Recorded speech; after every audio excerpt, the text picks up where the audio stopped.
What happens when two bass road warriors spend quality time talking music and life with one of their peers?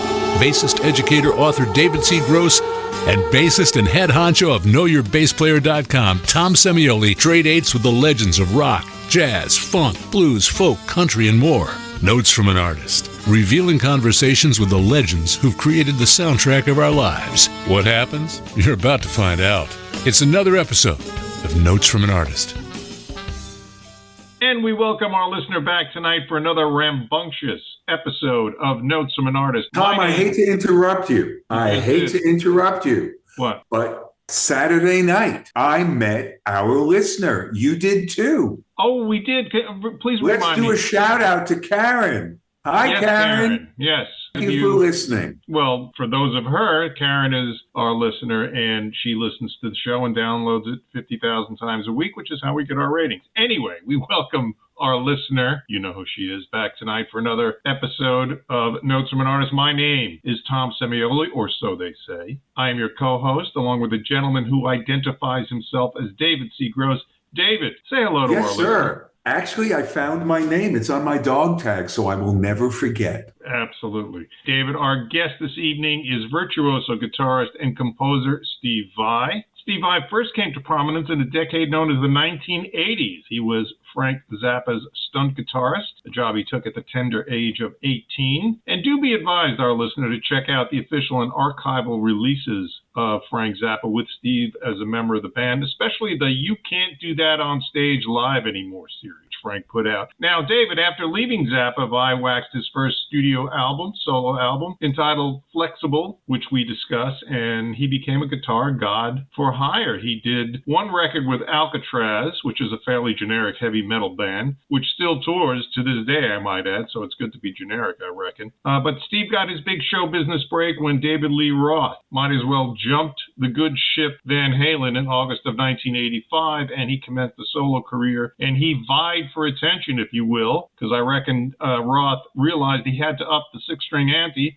so he brought in Steve Vai to make folks either forget or think twice about Eddie Van Halen as rock's premier guitarist. You remember those years? I was part of those years, actually. Yes, you were. So was I, but not in the same way that you were. And we'll get. That's right. You did not wear spandex. Oh my God. I did not. No, I did have bicycle pants, though, which were made of spandex. Well, that's good.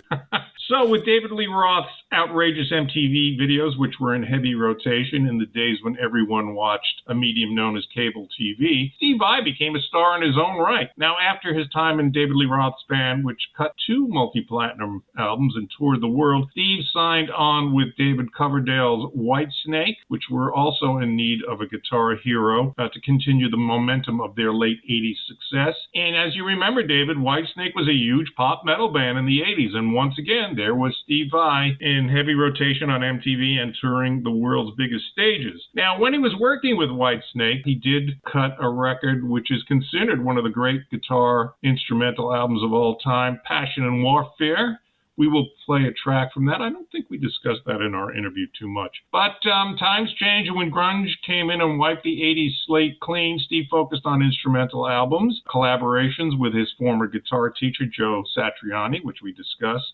He started his own record label and began composing and performing orchestral works, which we also talk about in the interview. Like you, David, Steve is also an educator. He started the Vai Academy School, which we go into. And our audience member will find Steve's approach to being a musician and a composer and an artist and a business person quite enlightening. I thought that was some of the best description of what it's like to be an entrepreneurial musician. And I got to tell you, Tom, between Steve, Yolanda Charles, and a few of our other guests, we've really hit upon something that I think any young musician, old musician, what have you, could really learn a lot from. It's very provocative. It, oddly enough, makes you think, Tom. It makes you actually use the gray matter, the amygdala, in your head. And that's a really good thing. I was really, really pleased with editing Steve's interview. Was life-affirming. Here's a guy who is quite bright, quite quite successful, quite humble, and quite a great musician. Steve is a gracious, humble individual. He really thought his calling was to be a high school music teacher. So you see, you go where the road don't go. And he had some lucky breaks, but he was there to answer the call, always, again, because he kept his mind open and was constantly moving forward. So that is quite an inspirational tale for anyone, musician, entrepreneur, what have you. All right, so before we talk by, let's get the plugs in, David. You, the audience member, may be listening to David and myself. Actually, if you take off your hat, you probably need more plugs than I. Not only am I a co-host of Notes from an Artist, but I'm also a client. Okay, if you 80s folks get that reference. Anyway, getting back to the plugs, David. Could be listening to us on Cygnus Internet Radio. I have to spell that for our listener, David. Cygnus, and cue that up on the internet browser of your choice. And you can listen to us on www.cygnusradio.com. You, the audience member, may be listening to us on our Notes from an Artist podcast, David, which is streaming right at this very moment. It is available. Ooh, I knew something felt funny. Yes, it's a different type of stream, David. We are streaming right now on Apple, Amazon, Buzzsprout, Spotify, and wherever podcasts are podificated. And if you inspire to win friends and influence your neighbors, do go to our YouTube page. It's oddly enough under the moniker of Notes from an Artist, and you can watch our behind-the-scenes video clips with our past guests. And please become a subscriber. And do log on to www.notesfromanartist.com to keep up with whatever we're doing at the moment. So let's get on with the show. Let's bring on Mr. Steve Vai. There's Steve Vai. Hello, How gentlemen. you doing, Steve? All right, good. We have Steve. Gentlemen, who walked in? Who walked in? From the looks of your background scene, you must be a gentleman. He's not a gentleman. Well, thank you. All right. Good Nothing to see gentle you, about Steve. this. Good to see you guys. Thank you. Actually, we go back a little bit. Full disclosure, when I was at Myers Media, circa 2001, I worked publicity for a record label called Favored Nations, and we did the Dweezil Zappa Automatic record. Oh, right on. And we remember when we had Dweezil and Amit on the Conan O'Brien show. Yeah, that was a great record, too. Thanks for your help there. Great record. And they did an incredible version of You're a Mean Man, Mr. Grinch. Yeah, I remember that. I remember that. Everybody, we are back. And now, here to perform a song from the album Automatic are Dweezil and Ahmet Zappa. You're a mean one, Mr. Grinch. You really are a shield. You're as cuddly as a cactus. You're as charming as an eel, Mr. Grinch. You're a bad banana with a greasy black peel.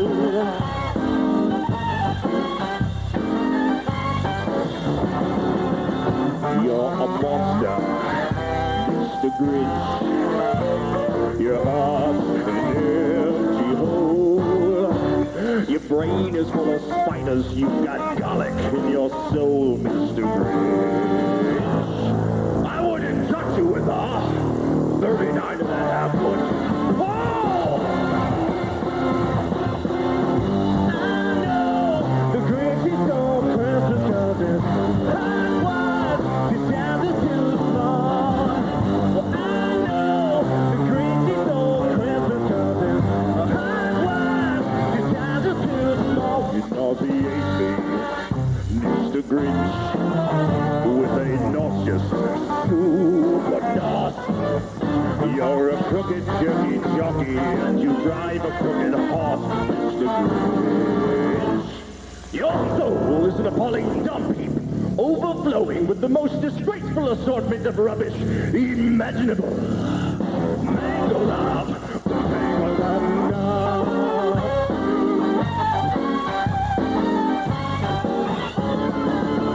You're foul, Mr. Grinch. You're a nasty wasp skunk. Your heart is full of hogwash socks. Your soul is full of gunk, Mr. Grinch. The three words that best describe you are as follows, and I quote, stink, stank, stunk. I know the Grinch is so precious 'cause his heart was decided too small. Well, I know the Grinch is so precious 'cause his heart was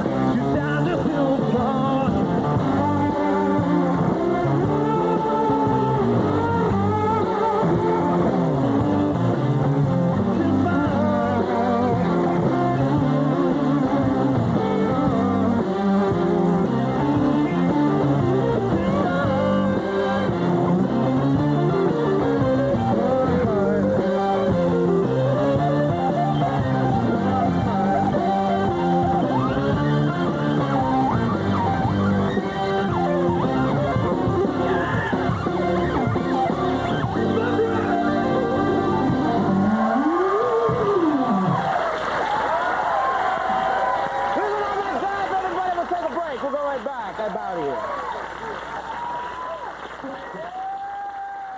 Let's introduce our audience member to Steve Vai, David. He is a guitarist. He's a composer whose work spans classical music to hard rock and permutations thereof. He is a recording and performing artist. He is an instrument designer. He's an entrepreneur. He's a philanthropist. He's a band leader. He's a band member. He's a collaborator. He is an educator. He's a clinician. He's an author. He's a podcast host, my old job. And he's able to leap tall buildings in a single bound. With a whammy bar.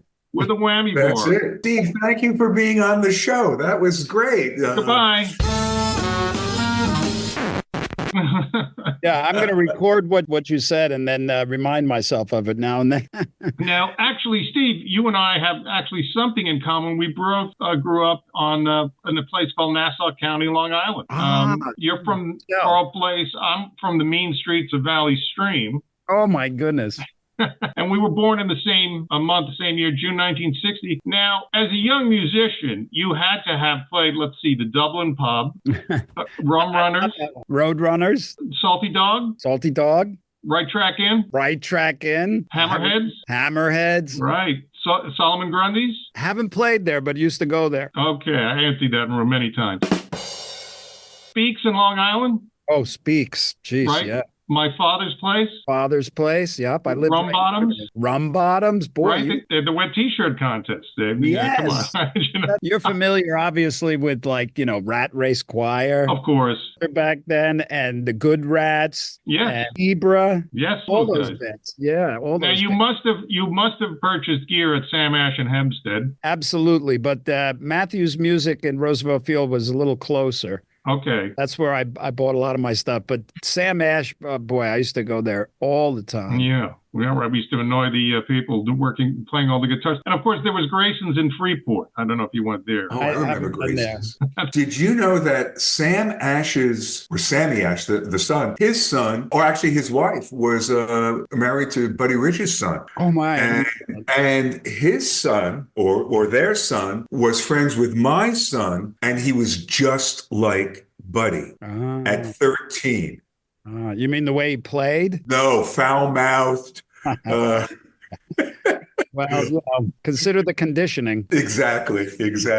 Growing up in Long Island, Steve, it was a very fertile music scene. You had major artists coming to the Calderon in Hempstead, right? You remember that place. There was C.W. Post and Hofstra, had many great concerts. You had the Nassau Coliseum. You had all the clubs along Jericho Turnpike, Mel's Place in Baldwin. Remember Mel Davis, the jazz trumpeter, used to hang there all the time? Yeah. So, wow. Well, it was a very fertile music environment, and I didn't realize that until later in life when I started touring. I mean, the Nassau Coliseum, I mean, that was like, we used to walk there all the time and see everybody. Right. And the Calderon Concert Hall, that was, I remember like my second or third concert was Kiss, and it was there. And I've seen so many acts there, Utopia, Blue Oyster Cult. I mean, that was it. But the Hofstra Playhouse, that's where I saw my very first concert. I went to my first concert, and it's like in walking distance from where I grew up. And it was Return to Forever. And all of those clubs all along Long Island and even out in the Hamptons. I think that's where Speaks was, but they were just monumental in my musical growth. And there was so many great musicians on Long Island. I mean, I have what I call the Vai advantage. I grew up in the same town as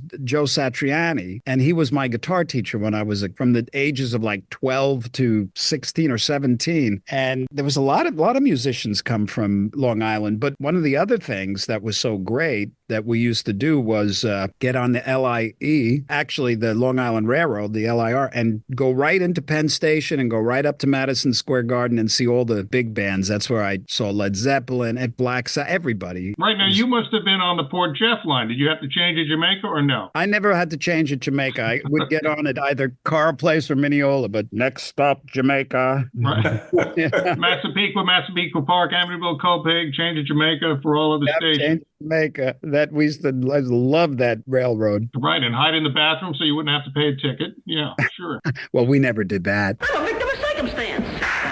Of course, no, there's other kids. But you could actually make a living on Long Island, the catering halls, the Knights of Columbus, all the VFW halls. Knights of Columbus, yeah, you could. If you were a working musician and you were committed, you worked. Right, exactly. Now, you took lessons with Satch, who was from Westbury, right? Yeah. He Okay. lived right on the border, but he went to Carr Place High School. All right. And how was he? Did you work out of the Mel Bay book? How was he as a teacher?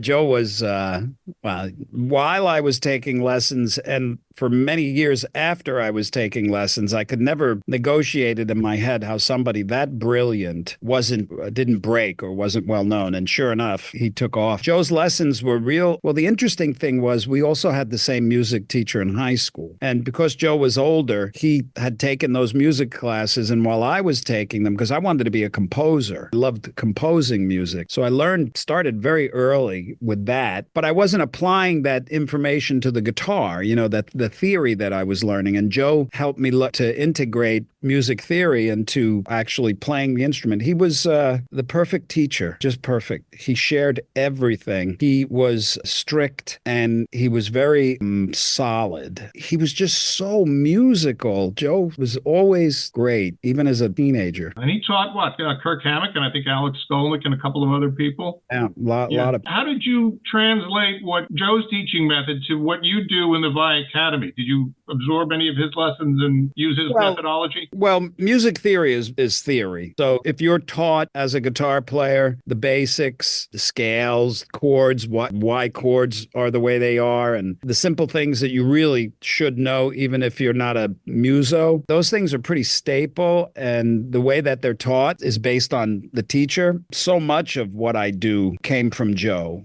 And Zappa and Roth, the mentors, so to speak. The thing that I got from Joe in regard to teaching, because I taught for many years, is you first have to understand where the student is at, what their goals are, try to induce in them the importance for them to understand the basics. And then if they're interested in more than that, you take them there. You share everything. The goal of a good teacher is to be useless after a while. Makes sense. I think about when you talk theory and all, the keyboard is a great instrument because that middle C is only going to be at middle C, where that E could be the 2nd fret, the 7th fret, the 12th fret. You transferred anything from your guitar teaching to keyboard? In other words, did you show things to kids on keyboard as well so they had a different way of looking at it? No, I didn't. I do understand the importance of having some kind of an overview of a piano or a keyboard. If you're any kind of a musician, it's good to place your hands on that thing and have an understanding of what's going on. You don't have to necessarily be a virtuoso. Someone like myself, I started out actually as a good Italian boy on Long Island and played the accordion. And I was always fascinated with the piano, but for some reason, and I've tried, when I was going to Berkeley, we didn't have a piano in the house. I didn't have access to that kind of thing. But when I got to Berkeley, I knew I wanted to learn how to play. And I tried, and I just couldn't keep it up. I wasn't interested. The thing that was interesting to me, I knew that I needed to know and at least play. But I use the piano for composing, and I have a piano, and all I have to do is squeak through some harmonic atmospheres, and that's enough. The compositional brain muscle is very different than the performing brain muscle. It's not uncommon for people who are composers in their DNA to not be able to play a lot of instruments, maybe none really proficiently, but in their mind, I see that in myself. Like at a very early age, I wanted to own the orchestra, the language. I understood that all these musical ideas and all of these players at your disposal, in order to get them to do what's in here, I have to understand the language. But I really wanted to, and I started very early. For instance, I don't know why, but I wanted to be a master composer and orchestrator of every instrument, including the harp, piano, everything. And I spent a lot of time on studying the harp and how to compose, all of the limitations, how to write for it. It's a very complicated instrument, but I just wanted to do that. So I have no desire to play the thing.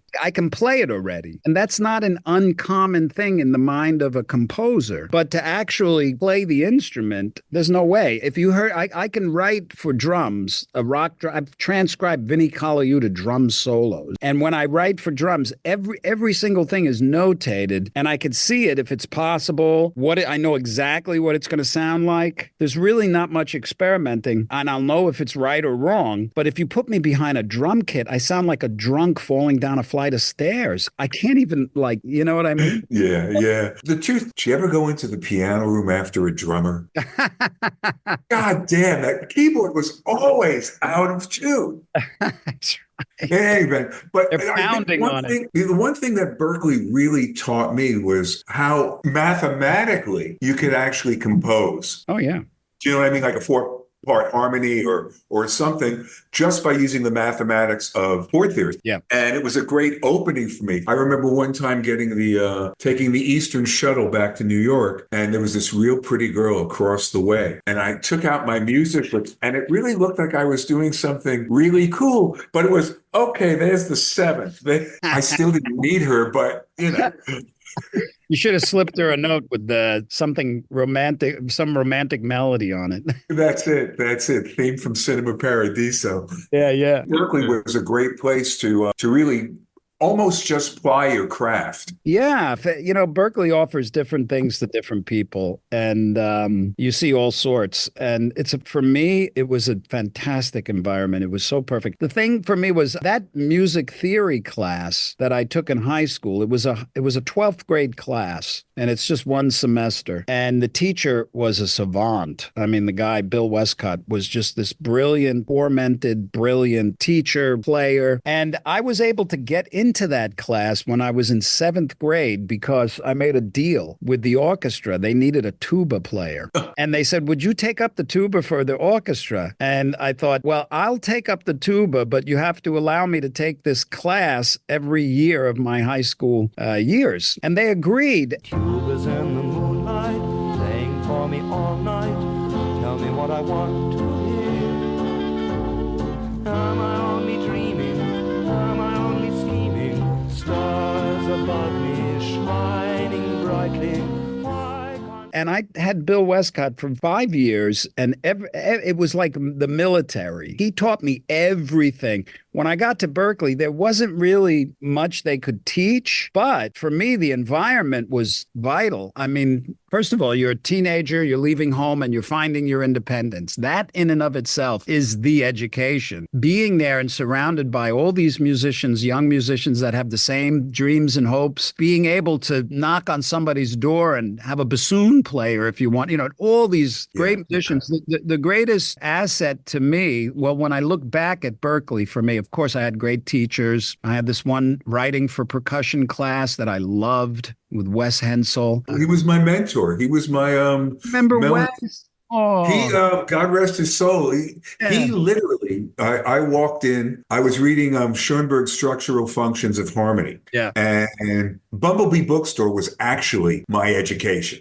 Yeah, right. And my harmony teacher said to me, you can't really read that. It's not the Berkeley way. And I went to Wes. And he said, I think it's time you go back to New York. Literally, I left, studied with Rick Laird when I was back in the city, a couple of composition teachers, Sound of Joy jazz studios. It was great for me. But Wes, what a genius. What a genius. He was a special teacher, too. Did he tell you stories about Las Vegas? I don't remember right now. But so Wes Hensel would give me an assignment, like 40 bars of so-and-so. And I'd come back with like 120 bars because I just loved. He was fantastic. But I think I would say him. And the one other thing about Berkeley that was vital for me was the library, the music library, because as a kid growing up, you don't have access to every Stravinsky record, and every Maynard Ferguson or Frank Zappa. And that library had everything. And I would go in there and I'd make cassettes because you had to take out the reel to reel and go to the desk and put on the headphones and listen, then return it. So I made cassettes of everything. That's where I woke up. That's where I was able to hear all the Beatles records, all of Zappa, all of Stravinsky, all of a couple of the other real dynamic moments was the discovery of, like, for me, it was like Xenakis and Berio. Ligeti was it. And also the Beatles, I mean, I didn't know all their music, but so that was That and Wes. Oh, that's great. Growing up in Manhattan, you have a whole different set of circumstances. I got most of my listening education working at the Record Hunter right next to Carnegie Hall. It is. Yeah. And I got into Persichetti and folks like that because those were the new records that were coming out. You had to play them on the turntable that was there. And really fascinating, great stuff. It was later on before I really realized that Berklee was a real special moment. When you start realizing that stuff you had learned, you're using in the studio and it's all through osmosis and stuff like that. Have you seen it lately? Yeah, as a matter of fact, one of my wife's good friend's son wanted me to take a tour, and it was like walking into the 21st. It was really frightening. Yeah. It changed. It's transformed tremendously. Yeah. And they have these amazing workstations with Pro Tools. The library is totally different. They're expanding. They have all these new buildings. They're in Spain too, right? They're in Spain. They actually opened up in Abu Dhabi. I went there and opened up the school with a little concert in Abu Dhabi. I'm a big supporter of Berklee because I know its value. And they actually have a Steve Vai course, which online, which is kind of nice. And they have just transformed that environment. I go whenever I'm in town. Usually I try to schedule a day off ahead of time, and I get on my bicycle and I drive all around Boston. And I don't know if you've seen how much it's changed. It's glorious. I mean, we have a summer house in Falmouth, so I'm up there all the time. First time I went to the No Name, and it's now 2 floors. Yeah, and Newbury Street. Have you seen Newbury Street recently? Yeah. It costs money just to walk there. Walk there. But it was great, and I highly recommend looking into it. But you know what else I noticed about Berklee is when I went, getting in was relatively easy. There was an audition, but if you had the money, now it's not as easy as it was to get in. From what I understand, and I could be wrong, but this is what I was told, they accept 1 out of 7 entries now. The auditions are serious because they're just very popular now. And also, you don't want your brand looking bad, so you want to get good people in there. Yeah. And they're like the only school of their kind. What year did you go there? I was there 73, 74. Also, you were there before me, so you know the jazz focus. Exactly. Yeah. Although in 74, you could see I think the guitar was probably the most popular instrument, more guitar students than anything. As a matter of fact, John Neves, when I walked in the first day, said, "Mr. Gross, the electric bass is not a valid musical instrument." I had a teacher tell me that when I showed up with a Stratocaster. That's great. Yeah, that's great. Yeah, well, when I went in the late 70s, the focus was on guitar and jazz. But now they've transformed all that. I mean, back then, if you played rock music, you had to put something over the door so nobody would look in, But now they really have programs for contemporary interests. If you're an artist, you want to get involved in something that's happening now, there's training for it. That's great. Next time I'm in Boston watching the Red Sox lose. Your journey as a composer, you were heavily influenced when your parents brought home West Side Story. That was an awakening for you. And I can see that influence in your music. And then, of course, your older sister brought home a Led Zeppelin record. Yeah. So you combine West Side Story and Led Zeppelin, David, and there's Steve Vai. Maria, Maria, Maria.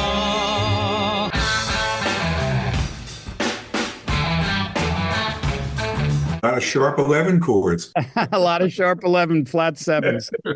Yeah, I don't know what it was. Everybody comes into the world, I believe, with different attractions and interests and stuff like that. And I remember, I've told this story, maybe I'm sure you read it. I must have been about 4 or 5 years old when I first heard the West Side Story, and it just captivated me because it was historical melody, incredible orchestration. It was open, it was big, it had a story to it, had theater, drama, love interests, gangs, fighting, dancing. And for some reason, that was like the sun for me. So I was like, and I knew when I'd listened to the music, there was just a big mystery, but I loved it. And then finally, one day, I walked up to a piano and I hit a note and I saw that they go higher to the right, lower to the left. And I immediately had like an epiphany. I understood that there was a language behind all of that music. And if I knew that language, I could do that. And that's what I wanted to do. So I immediately had a fascination. I just understood it. I knew that I would hear music and I'd say, I get it. So I want to do it. So since that time, I started doodling. Kids draw stick figures and stuff. I was just doodling notes, little black dots with stems and stuff. And when I took up the accordion at 8 or 9, that's when I made the connection.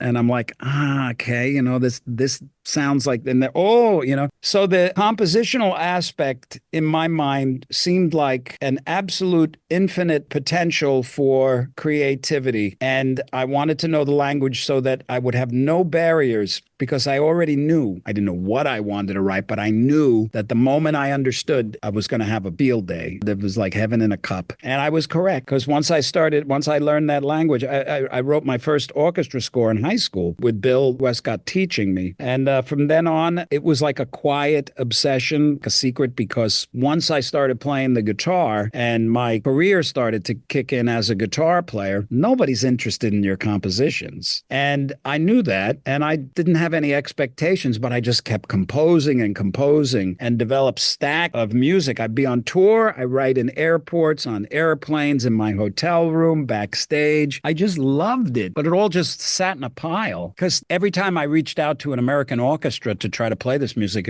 they're not interested in a guitar player's idea of compositional music until they realize that if I play, they're going to sell out.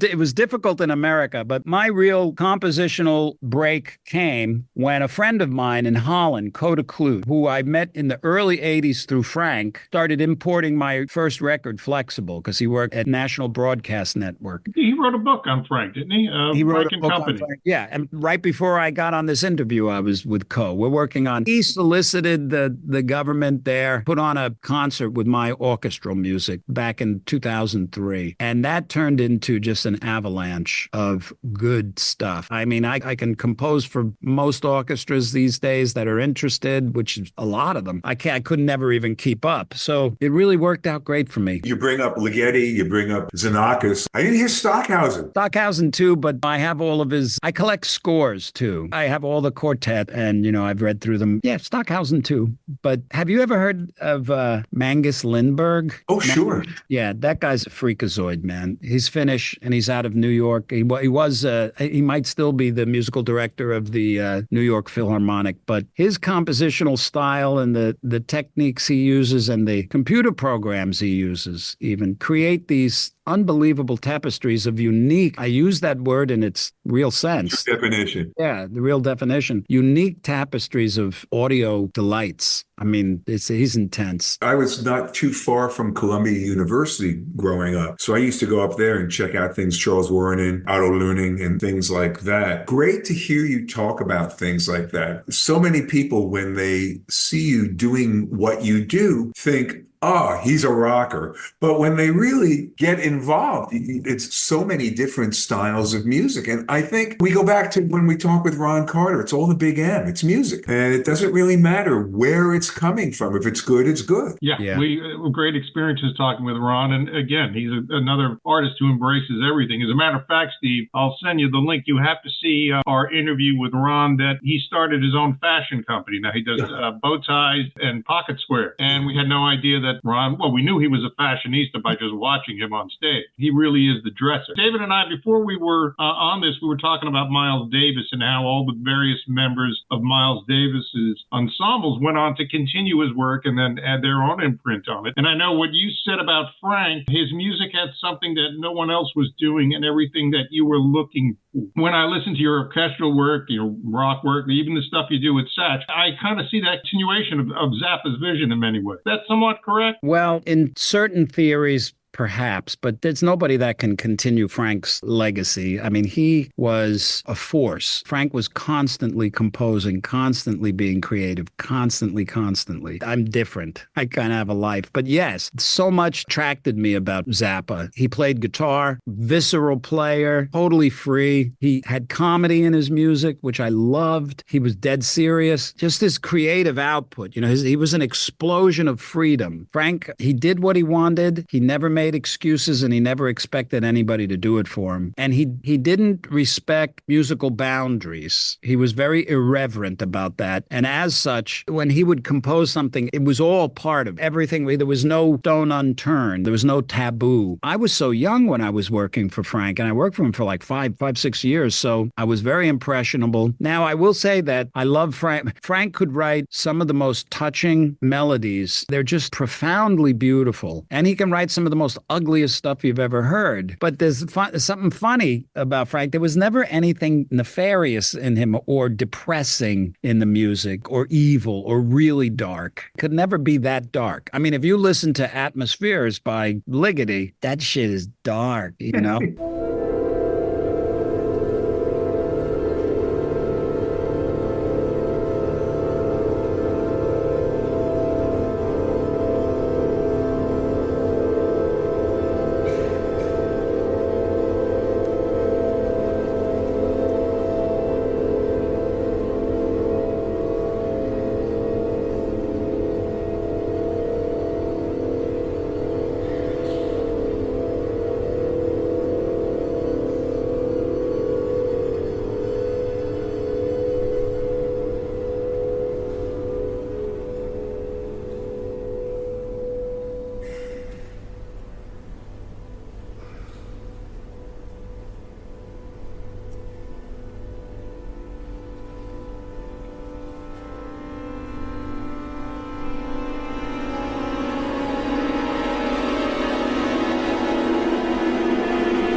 Frank wasn't like that. But when I saw him, it was like, ta-da, here I am. Because he was doing all that stuff that I just felt I wanted to do. Not like him. I love Frank's orchestral composing. I'm a bigger fan of his synclavier work.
But like Frank's guitar playing, I don't play anything like him.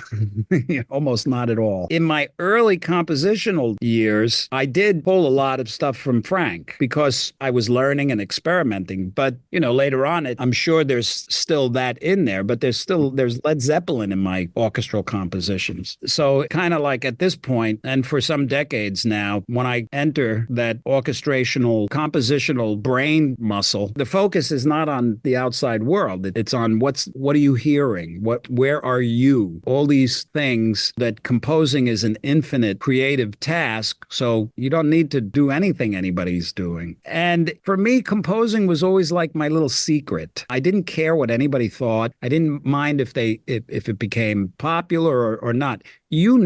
As a composer, that just writing it and hearing it is like, it makes every day like Christmas. You know what I mean? There's something in composers that just like there's something in athletes, or there's something in cooks, chefs, or there's something in bricklayers, whatever it is, when somebody finds what really resonates with them, that becomes the most important thing, the creative process, as opposed to the success. When they both come together, that's nice, but you can never know that. True. To succeed as an artist, you have to embrace the business of music, which artists tended to avoid. But your career as an entrepreneur, I guess the seeds were planted when you created Flexible in 1984. And certainly you had the Zappa credit to your resume. But even though the record company was interested in putting out that record, from what I recall, offered you a good deal, and your lawyer advised you that you wouldn't have any of it. And you started your own label and you went right to the distributors. That's a pretty bold move for a 22-year-old artist just starting a recording career, especially someone who was doing instrumental music. Yeah, especially somebody that had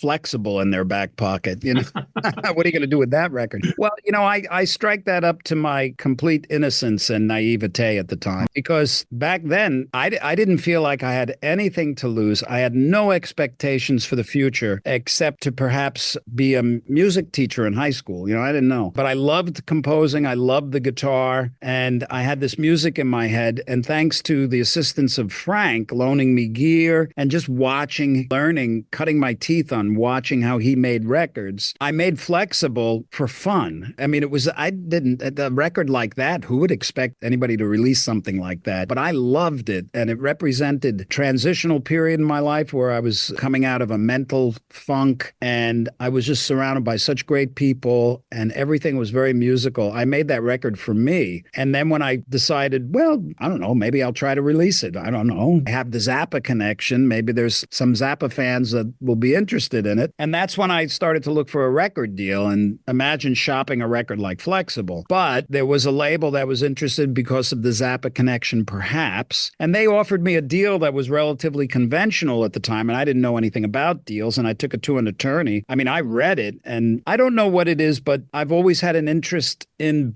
the business. I like business. I learned about the music business back then. And I thought it was a good business. I understood the infrastructure, how it works, how it could benefit me and how it can work for me and how I can work for it. A lot of people go into the music, a lot of musicians go into the music business with an attitude that it sucks. The music business sucks. You're just going to get ripped off and they don't care about you and all that stuff. And there's some truth to that. But really the truth is if you have the goods and you know how to protect your intellectual property, that the music business is filled with all the people that you want and that want you. You just got to find the right ones. And at that time when I read that deal, and I was 21 or 22, I just thought, this is ridiculous. This can't be real. They want to buy this record from me for $10,000 and recoup it from my royalty of 25 cents a record. How does that work? That means I paid for my record and they made so much more. So I took it to my attorney. He said, no, that's a conventional record deal. And I said, not for me. I don't care. I don't need to release it. I'm not going to do that. That was my naivete and my innocence, because if I was a struggling musician that didn't care about that stuff and believed that a record company was my holy grail, I would have taken that deal like, 99% of other people that might have been offered the same deal. But I didn't. I was so innocent. It's like, no, fuck you. I'm not doing that. So, and then my brain just simply said, well, how does record companies work? Okay, so they take the record, they market it, and they sell the record to distributors. Oh, that's interesting. They don't distribute it. They sell it to a distributor. So all I had was the yellow pages. There was no internet. There was no computers. You didn't have a home. They didn't exist. I got the yellow pages and I started calling distributors. And I found this one guy, Cliff Coltreri at Important Records, that was a guitar fan. And he heard the Attitude song and he's like, okay, I'm going to cut you. Because I called a lot of distributors and they're like, distributors don't distribute records from artists. They distribute from labels. So in my naivete and innocence, I just said, okay, I'll start a label. And I researched that. It was very stupid simple. I went downtown, paid $12.50 and registered, and I had a label. And as such, the distribution deal was, instead of 25 cents a record, it was $4.10 a record. And I owned the record. I wasn't selling the rights to it to anybody. So I thought, there you go. And luckily for me, Cliff took 1,000 copies. And it's like, wow, $4,000. Holy mackerel, And then he took another 1,000, then another 1,000, then 5,000. And then the Attitude song hit Guitar Player. And that was it. I mean, between then and now, I've probably sold 500,000 Flexible records. Because then when CDs came out, I was getting $7.50 per CD. So here I am, this 24-year-old kid selling tens of thousands of CDs. I was like, wow, life is good. So that was, like I say, it was just sort of a naivete. Yeah, but it served you well. And then, of course, you went on and started Favored Nations a little while later, I guess it was. Yeah. So I had the first label. I had to change the name a few times because I had used names that other people had claimed for other. I didn't have the time or the money to try to pursue it. So eventually I settled on Light Without Heat. But then because I like the business and I understand it, at some point, I knew I wanted to be independent. I like being independent, not having to depend on anybody except those that you hire. It turned out that I wanted to start a label, and that was Favored Nations. And the idea of the label was it was focused towards musician-oriented artists that had their shit together, knew what the music they wanted to make, and could sell what they could sell, and continue to make a living and make more records. So the deals that I cut, the reason why it's called favored nations, that's actually legal language for equal pay. So there was profit splits. So at the end of the day, if the label made $1, the artist got 50 cents. So that's not like a conventional deal. That was great until that we released like 100 records, and it was very helpful for artists that were in that kind of level. But then the internet came along, and once downloading started and you could purchase that, you had to purchase a download, things were even better because it cut out so much minutia. In the inventory, you didn't have in the inventory, in dealing with distributors, in shipping, in damages, in all of these things, you just got that money right away in your account. So that was great. But then streaming came along and that ended. Pennies on the pennies? Pennies on the pennies on the pennies. But there's still ways to navigate the music business if you're an entrepreneurial type person or musician. My suggestion is always work with people who you enjoy working with, who have skills that you lack and that need the skills that you have. And you create a team that usually works better. That's great in any business. Yeah.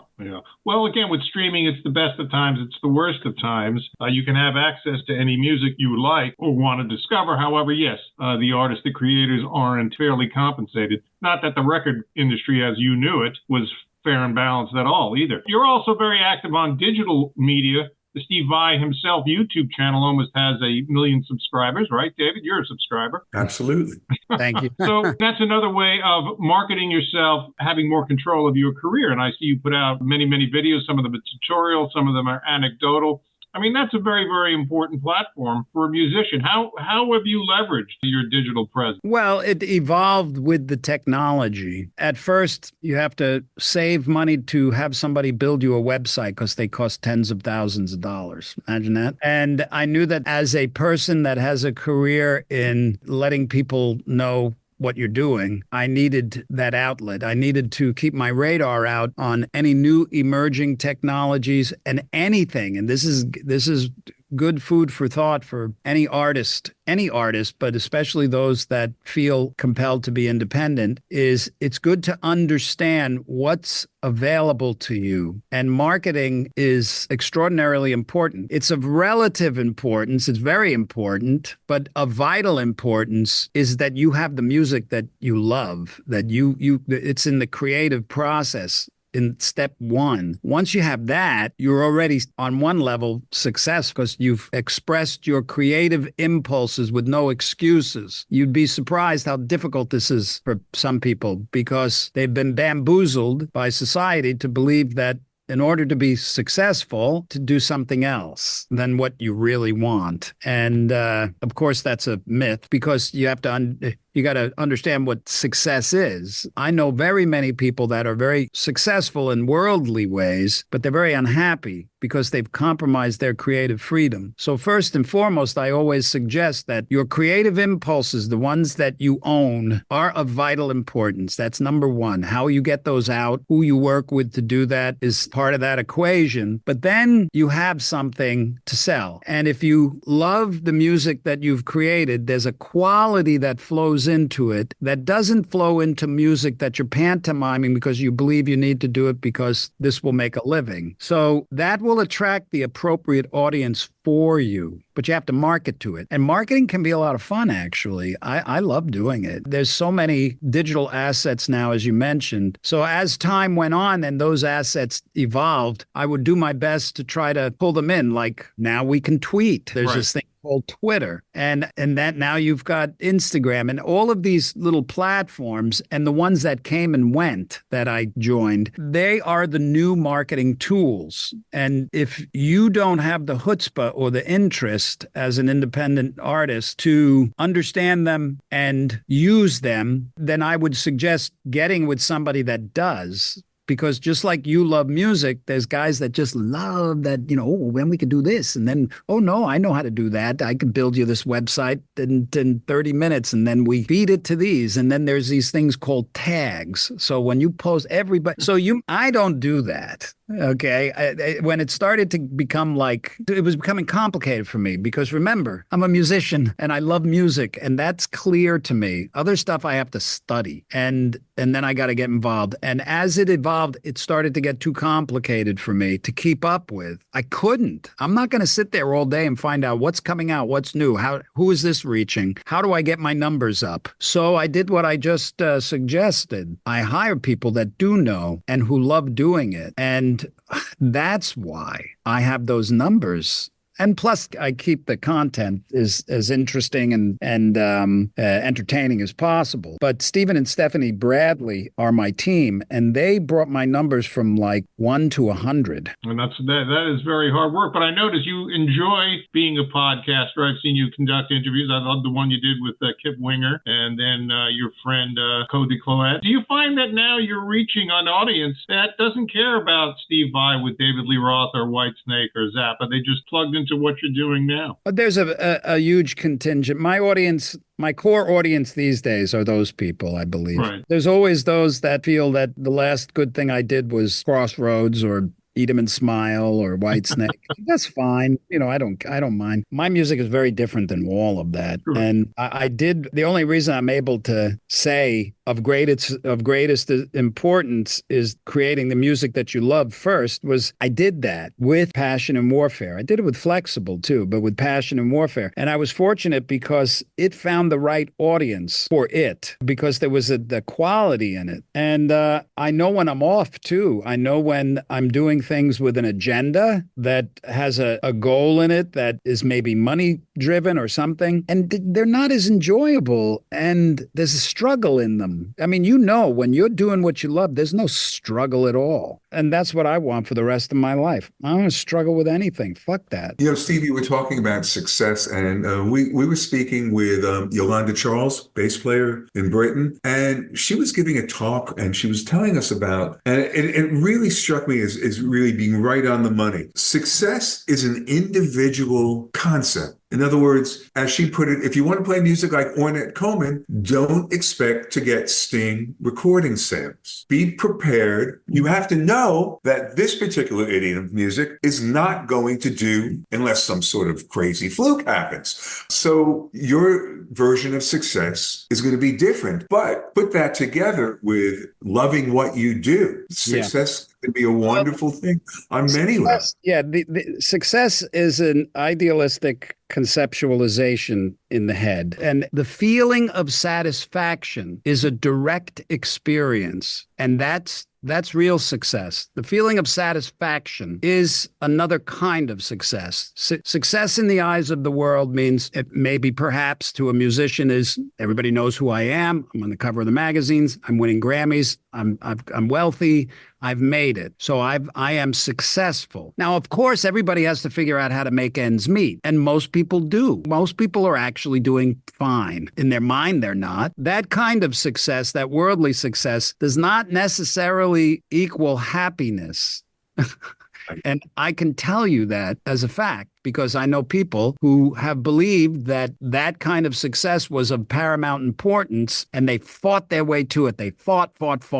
And finally, by some fluke even, they had a hit or they were able to have some modicum of success, and they took their miserable self with them. And when that happens, whatever success they gain is never enough. You get there, you have all the success, and you look around and you go, this is not what I thought. I'm still that miserable, I brought my miserable self with me.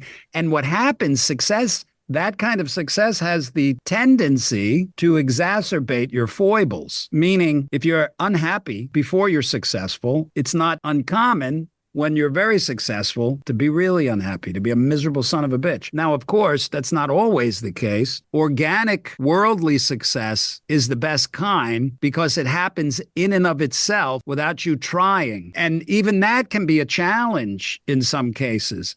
But the thing is, you're already happy. So the kind of success that I always talk about is the feeling of satisfaction. You know what that feels like. So like when you create something and you're in the throes of your creative, beautiful expansion and impulses, you're enjoying the ride. And also you get to listen to the end of it and just be like, ah.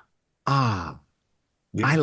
I really like that. That came from me and I love it. That's a different kind of success. That's direct. That's direct and it's inviolate. It's not dependent on a fantasy of the future. So the idea of success, I agree with her. It's different in everybody, but it's an idea until it becomes experiential. And true experiential success has to result in the feeling of fulfillment, satisfaction, and joy. And that can only happen when you're not compromising your creative freedoms. All right. Words of wisdom. Steve, before we let you go, we got to plug the Satch Vai tour that starts end of March, yes, and runs through May. What can we expect? Who's the rhythm section? Well, on this tour, we just finished the G3 tour with Eric Johnson. And the G3 format is everybody brings their own band. This is sort of like a G2, what I'm doing with Joe, both bringing our own band and playing a set. And then we come together at the end. But this time when we come together, instead of a jam on a classic, which we'll probably do also, we'll have some new music that Joe and I wrote together. Very nice. So that's different. And that'll be nice. I'm looking forward to it.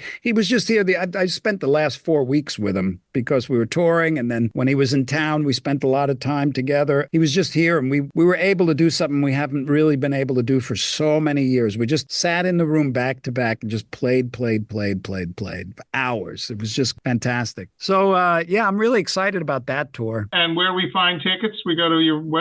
Yeah, you can, if you just type in Satch Vai. Okay. Yeah, All it's right. a great show. We're really excited about it. It's the first time for us. Really? Because I know you've been doing G3 since 96. You're the longest G3 Are you still guy. getting lessons? You still Every night, brother. Yeah. Joe never ceases to teach me. Who has more guitar player awards, you or Satch? Who's got the most guitar player awards? I don't know. Okay. And is he in the Long Island Hall of Fame? I know you're there. Joe was, from what I understand, he was offered, but I think he declined. Okay. But you should talk to him about that. All right, I will do that. You've got 3 Grammys. You've got I never spoke to him about it, so don't take my... Okay. You've got the Les Paul Award. Now, you were awarded the keys to the city of Vico Pisano? Well, it was a couple of cities. One was Dorno in Italy, because that's where my grandparents came from. I visited it, and they made a big hoopla. It was great. Do the keys actually open anything? Just out of curiosity. It's like a, it's a ceremonial thing. All right. So you don't get to open it. All right. I just wanted the keys to the mozzarella bar. Right. Now, do you like your pasta al dente or moussard? Come on, al dente. Al dente. See that, David? No American. Gravy or sauce? I take It's David. sauce. No, it's gravy. It's not. Well, in on the Vai Long Island, it's gravy. Now, in the Vai family, is it gravy or sauce? It was gravy when I was growing up, but Okay. Now, is it pasta or macaroni in the Vai household? it was spaghetti. It was spaghetti. Okay. We're gonna have spaghetti tonight, and then you get noodles or macaroni. It was crepe in mine, though. Yeah, crepe block. We had that occasionally too. Very northern Italian, David was. And of course, I take David to Arturo's on Houston Street. He has his Parmesan and the cannolis. So I'm doing my best with him. But you still go to Little Italy? Calamari, right? Calamari. I can't get him to pronounce And Shvuyadel. Ganuki. Right, pasta chot and Shvuyadels and gabagool. I'm working on them anyway. You mean Capicola, you mean?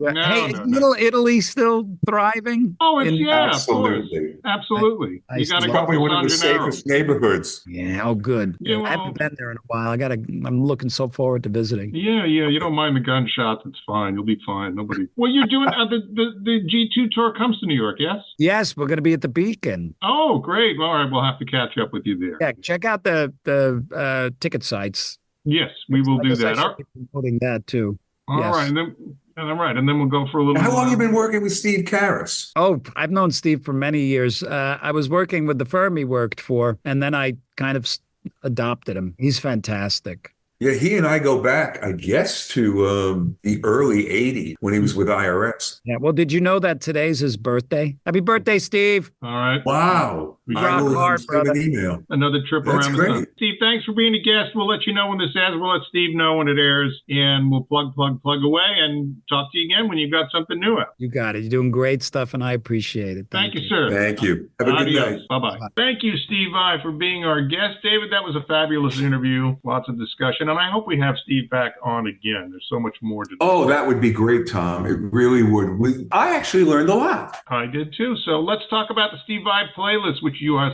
so meticulously curated. As our listener knows, we usually play all our material at the end of the show, but you may have been wondering, where's this music during the show coming from? Well, the first piece was Dweezil and Ahmet Zappa on the Conan O'Brien show doing You're a Mean One, Mr. Grinch. We mentioned that during the interview. Go figure, we actually put it in the show. Next, and I have to ask Steve, I always pronounced it as Ligeti, but Steve pronounced it as Ligeti. I need to know what is the correct pronunciation. However, the tune that we played was called Atmospheres, a very cool track. Dark. Yes, it was dark, but really intriguing. And we did a bunch of Zappa. We did The Black Page, which is something he did with his synclavier. Heavy Duty Judy, and say that 5 times fast as an alliteration. I dare you. Then we did Frogs with Dirty Lips, and I'm not even going there, Tom. You know, that's just too easy for someone with a last name Gross.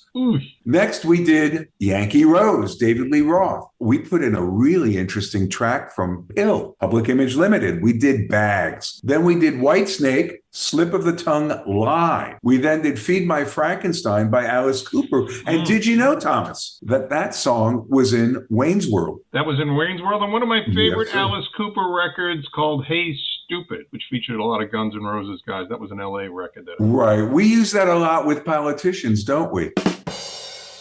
Yes, we do. But they don't Yeah. respond when we call them Hey Stupid. Well, they don't respond, but even if we call them That's smart. exactly right. The next tune on our wonderful list is an Al Di Meola tune called Race with the Devil. And that's a really interesting track. Then I give us 4, not 3, not 5, but 4 tunes from Steve Vai. We do Little Green Men, For the Love of God, The Lost Chord, Greenish Blues. And the last track, we do a tune from the live G3 album in Glasgow, and it's called Glasgow Kiss. And even though it's only 14 tracks, I got to tell you, it's a good hour and 15 minutes of music, and you folks will love it. You'll love it. You'll dig it. Yes, great having Steve Vai as a guest. We thank our listener. Come back next week, and we'll have yet another show. David, let's Do you know say who's goodnight. on next week, sir? Who is on? I haven't been watching. Chuck and the Israels. Chuck Israels. Oh, boy. That's a good one. We're going from Steve Vai to Chuck Israels. 2 very different personalities, 2 very different approaches. Yes, that was a tough interview, Chuck. But, I dug it. You know, I was a little